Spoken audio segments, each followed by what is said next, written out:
ये क्या कर रही हो तुम? नहीं मतलब तुम्हें जरूरत क्या थी झगड़ा कर? चुप, बिल्कुल चुप। जैसे नीचे अपनी माँ के सामने मुंह में गुड़ डाले चुप बैठे हुए थे ना, यहाँ भी आवाज ना है तुम्हारी। अंबर तुम, अंबर मेरी बात सुनो, मैं बस ये कह रहा था, देखो अगर तुम अम्मी से झगड़ा नहीं करती, उनको शर्मिंदा नहीं करती, तो वो बात बात पर तुम्हें। ठीक कहती थी वो, तुम वाकई उनकी औलाद हो, एकदम एहसान फरामोश और मतलबी। अगर बेटी अपना घर चलाए तो वो काबिले फख्र बात नहीं है ना, तो जाके उनको ये भी बता दो कि बहू का भी घर चलाना ना कोई काबिले फख्र बात नहीं है। शर्म का मुकाम है बहू से घर का खर्च लेना। देखो मेरी बात सुनो, तुमने जब मुझसे शादी की थी वो इस वादे के तहत की थी ना कि तुम। हाँ तो दिमाग खराब था ना मेरा कि मैंने तुम जैसे लड़के से शादी कर ली, जिंदगी तबाह कर दी मैंने अपनी। तुम्हारी अम्मी और तुम्हारे भाई ने ताने दे देकर मुझे वैसे ही पागल कर दिया, लेकिन तुमने तो सारी हदें पार कर दी। अब मैं तुम्हारे साथ कभी नहीं रहूंगी। अंबर कहाँ जा रही हो तुम? अरे छोड़ो, अपने घर।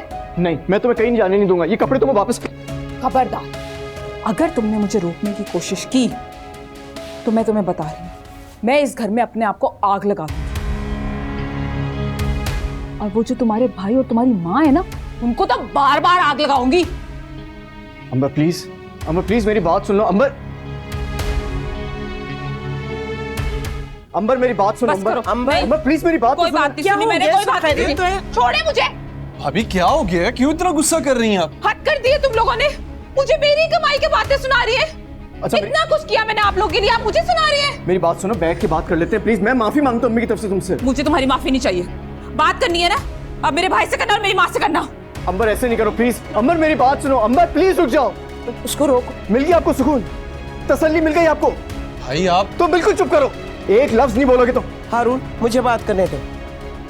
फरहान बेटा, मैं आपके दिल की हसरत पूरी हो गई ना, अब खुशियां मनाएं, मिठाइयां खाएं।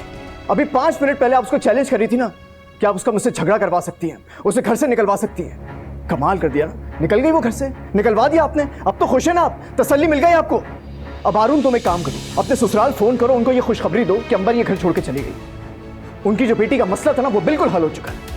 भाई अलीना का क्या ताल्लुक है इन सब से? आप खामखा उसे इन्वॉल्व करें, झगड़ा तो आपका और भाभी का है। ये झगड़ा तुम्हारा भी है, तुम्हारे ही ससुराल वालों ने शर्त रखी थी ना कि अपना घर अलग कर लो, तो फिर अंबर यहाँ पे सबके ऊपर तकलीफ थी ना, वो चली गई। अब तुम धूमधाम से एंजॉय करो, क्योंकि इस दुनिया में जितनी भी खुशियां हैं उसका हक सिर्फ और सिर्फ तुम्हारे पर ही तो है। मेरे लिए तो सारी खुशियां हराम है। फरहान मेरी बात तो सुनो बेटा। अम्मी आपकी वजह से आज मेरा घर तबाही के दहाने पर खड़ा हुआ है। मैं वापस लेकर आती हूँ ना, चलो चलो मेरे साथ। तो नहीं, बिल्कुल नहीं, इसकी कोई जरूरत नहीं है, क्योंकि मैं नहीं चाहता हूँ कि मेरी बीवी इस घर में वापस आए। नहीं, क्या मतलब है तुम्हारा वो ना है यहाँ? क्या कह रहे हो तुम? क्यों? अगर अंबर के होते हुए इसकी बीवी इस घर में नहीं आ सकती तो फिर मैं अपनी बीवी को इस जहन्नम में क्यों ढकेलूंगा? हारून से पहले मैं अपना घर अलग करूंगा, क्योंकि मैं जानता हूं आप ना मुझसे राजी हैं ना अंबर से, और आप हमें साथ कभी खुश भी नहीं देख सकती। भाई मेरी बात तो सुने भाई।